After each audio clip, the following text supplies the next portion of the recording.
దేవుడు మన బుద్ధిని ఆధారం చేసుకుని నడవమని చెప్పాడా? దేవుని యొక్క జ్ఞానము చేత నడవమని చెప్పాడా? దేవుని యొక్క జ్ఞానము.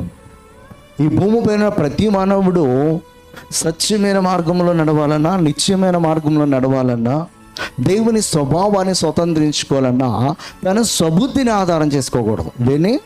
తన స్వబుద్ధిని ఆధారం చేసుకోకూడదు, దేవుని ఆధారం చేసుకుని నడవాలన్నమాట. హల్లెలూయా. సామెతలు 3:5 చెప్తాడు, నీ స్వబుద్ధిని ఆధారం చేసుకొనిక నీ పూర్ణ హృదయంతో యెహోవా యందు నమ్మకం ఉంచుము. హల్లెలూయా. మన స్వబుద్ధి కాదు, మన సొంత ఆలోచన కాదు, మన సొంత జ్ఞానము కాదు, దేవుని ఆలోచన, దేవుని జ్ఞానము, దేవుని ఆధారం చేసుకొని మనం నడవాలి.